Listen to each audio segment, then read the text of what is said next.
I'm going to try to make an argument in 20 minutes that the approach that you are taking here today to learn about how to be more present and engage with customers is the approach you need to take with your employees. And Guy was talking about the team sport that is customer success. Who here is in customer success? Leave your hand up if you sometimes feel like you do the job by yourself, that the whole company is not behind you. Yeah? Who here hires people, by the way? Hopefully you will all find this relevant then. My argument is that the recruiting department feels the same way. The very first tagline for Jobvite was hiring is everybody's job. And my argument here today will be engaging employees to hire the best is also everybody's job.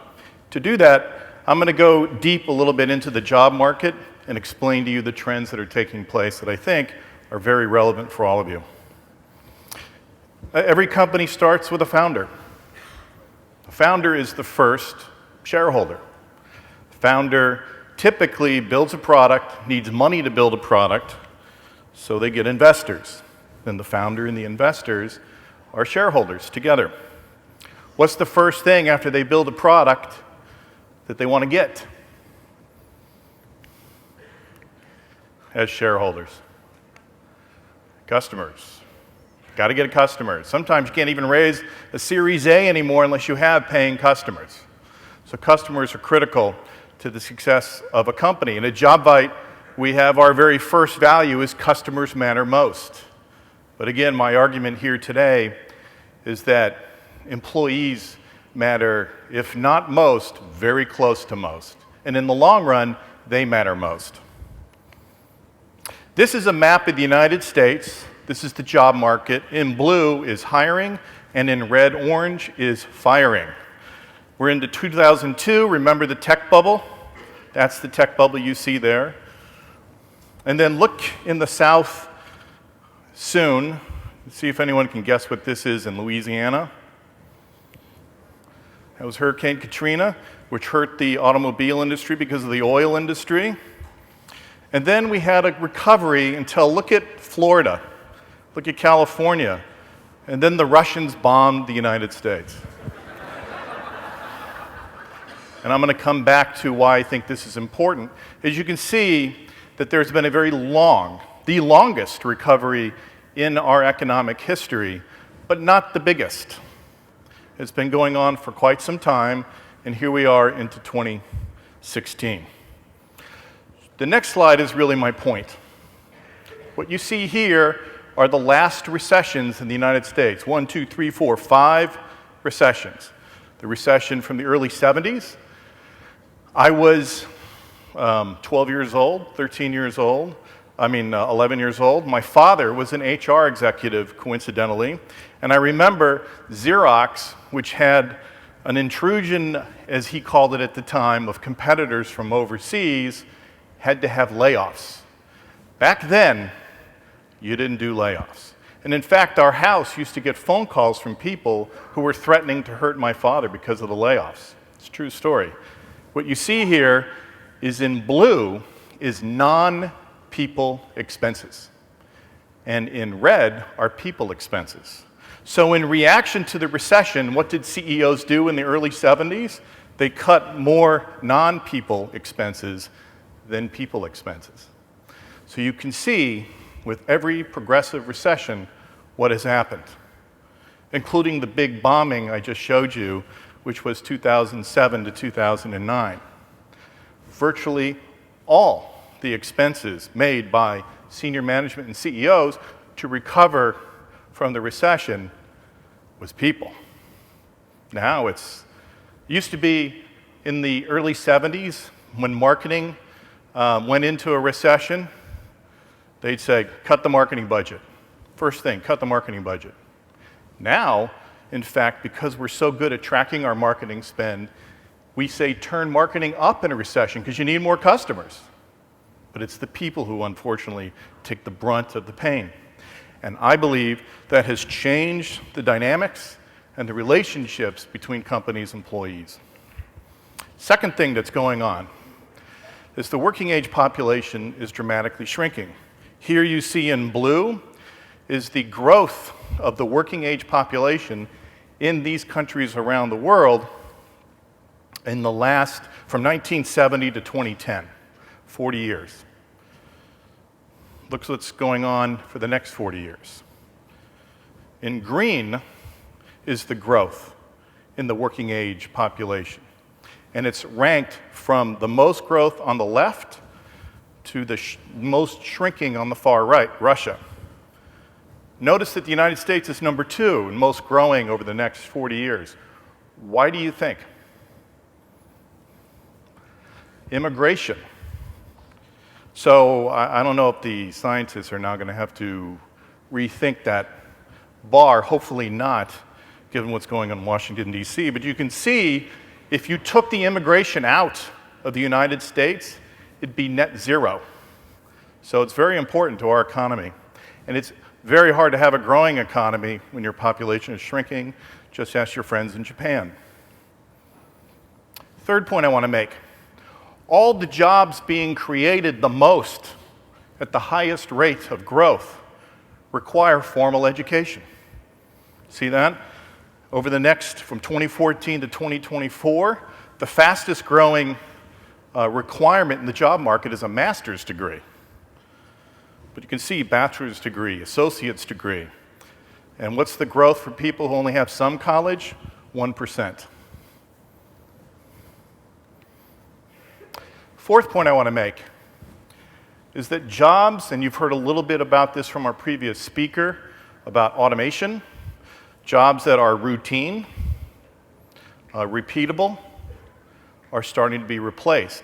What I find most fascinating about this graph and concerning is that in that last recession, the big one, as I call it, from the map, you can see the dramatic drop in the elimination of jobs that are routine that people without a college education would typically go to. But you see the steady growth in jobs that are not routine, that require skills. So the consequence of these points is that we now have a two-tiered labor market. So on the left is the unemployment rate of different levels of education. And it's kind of amazing. The unemployment rate for people with a bachelor's degree is 2.8%. Most economists will say that 4% is about as low an unemployment rate you can take without having real problems hiring people. Who here has a hard time finding the right people for your job? Yeah, it's the most of you. This is why. Unfortunately, as we know from our politics now, there's a lot of people where the unemployment rate's kind of high, 8% if you don't have a high school degree. By the way, during the last recession, this is another key point here, the unemployment rate for people with a high school degree was 11%. So it swings more dramatically. The unemployment rate during that recession for people with a college degree was 6%. So it went from 6 to 3.8, and for those with just a high school graduation, went from 11 down to 8. So this guy, this character, was essentially my father. He was born the year my dad was. Not the World War II generation, just the post, what they call the silent generation. And I'll never forget doing research in the 90s about the labor market and finding out that the average number of jobs that my father's generation was going to have in his career, or companies that they're going to work for, was 4. And that my generation, unlike the first of the Generation X, was going to have 7 to 8 jobs in a career, twice as much. Well, if you're a recent college graduate, how many jobs do you think you're going to have in a career? Studies show it's a minimum of 15, more likely 20. And there's a reason for that. There's a really important reason for that. And that is people, young people today in the workforce who have skills know they're in demand. Number one. Number two, they know that no company is going to build their career for them. That in fact, they have to build it themselves. And they're responsible for getting the skills that they need to succeed going forward. And by the way, their perception about the world going forward is that it's changing, and that's rightfully so, very, very quickly. So you have to always be accumulating new skills. So from our own study, they used to call it, by the way, job hopping. I'll never forget. You know, if you looked at someone's resume 20 years ago, you'd think, wow, you left. You were only there 4 years. Well, why'd you leave? Now people go, wow, you've been there 4 years. What have you been doing? It's a complete changed mindset. You can see 15 to 20 jobs. 45% of millennials plan to stay with their employer less than 2 years. Everybody's open to a new job. Here's a study of the difference between millennials, Generation X, baby boomers, and older. One of the, and everyone makes a big deal about this, and I've always felt that people in their 20s always are a little bit more idealistic than people in their 30s and 40s. Millennials aren't that different, and that's true. But there is something unique about them, and it's really around these areas. They know that they have to learn a lot. They know they can't sit back and rely on their past skills. They know that the people they work for matter and that they're going to learn from them. They also care very much about advancement. I think the last one's pretty funny. Informal work environment, boomers don't care about that, apparently. So boomers are fine working in the left, but virtually no one else is. And this is my point. I think if you want to hire the best people, if you want to build a company of the most talented people in your industry, you've got to change your mindset about the role your company plays in their lives. The previous speaker talked about the importance of engagement. It's not just a word. You really have to understand what it is they care about and what you can do for them.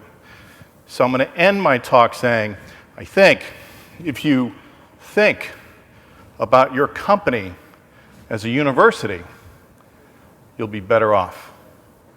I mean, think about it. People go to a university for 4 years. Why? Because they want to learn something.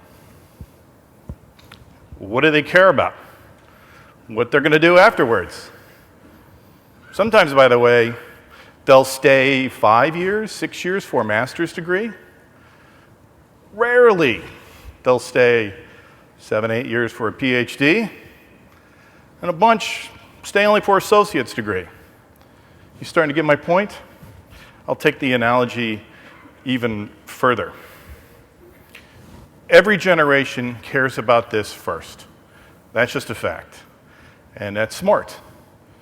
I once had he's actually on my board right now. I've worked with him for many years, and he once turned to me and he said, Dan, you need to think long and hard before you turn down a job with more money. It's a good point, Charlie. So pay matters. I mean, we have to pay the bills. But it's not all they care about. They care about when they pick a university, what classes are they going to take? All right? So what do people looking for a job do now? They go to your website. They look at what you're doing. They follow you on Twitter. They go to LinkedIn. They see who your faculty is. Everyone's still waiting for Glassdoor one day to have not only CEO ratings, but executive and manager ratings. Who's going to teach them? Who am I going to learn from? Size of school. Who here has ever worked with someone to choose a university? A son, a daughter. This is literally one of the biggest variables. You can just see it every time. They walk in, oh my God, this is too big.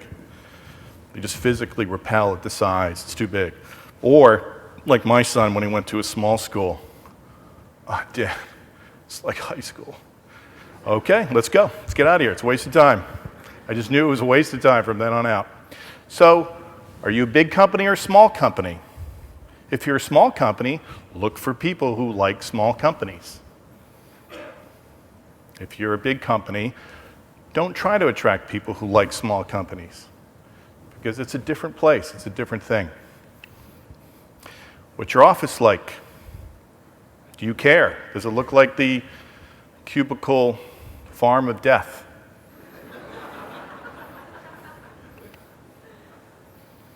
Obviously, extracurriculars. What do you do for fun? What do people, and I'm going to get to the next one because I think it's a little bit more important. Everyone talks about the culture.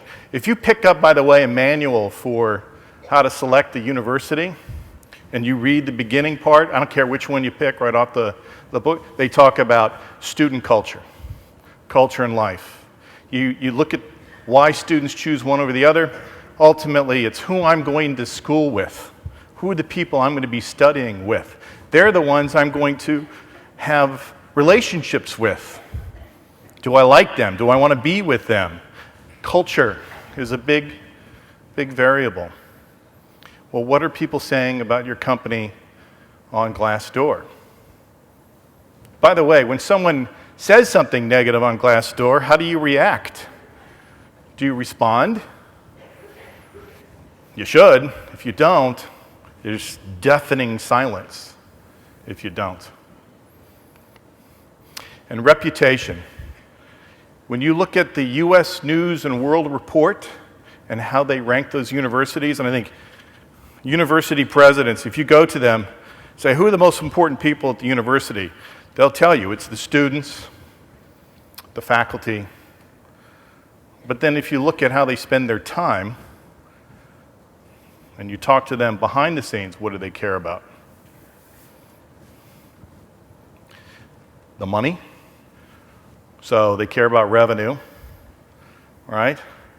But the second thing they care about is the admissions office and their ranking and the work that the admissions office is doing on their ranking. The number one factor in the U.S. News and World Report ranking is reputation, as measured by, do people quit the university before they graduate? And what do they say about the university? Same thing about people coming to your company. If they see a lot of people quitting before their 2, 4, 3, 5, 6-year stints, then it's going to make it much more difficult for you to hire new people. So I think the way to think about this is there used to be words, and there still are, and usually this is the word that people use. In marketing, it's called customer acquisition. And I think the people in this room understand that we don't acquire customers. Right? We serve them. We hope they stay. We do everything we can. Guy's whole point here at Totango, that it's a team sport, is critical. My argument here is that the words used by human resources for many years called talent acquisition is also wrong. We don't acquire talent. We serve them. They serve us. We're colleagues. Hopefully they stay for at least a bachelor's degree. Let's be happy for those who leave after 2 years and get something out of it. I always tell my employees, but my number one goal, people always ask, by the way, when they interview a CEO, what's your mission for the company? And I can talk a lot about the importance of building teams, the importance of helping people find the right job. I mean, there's few things in life I think that are as important as that. We're not surgeons, but helping people find the right career path is critical.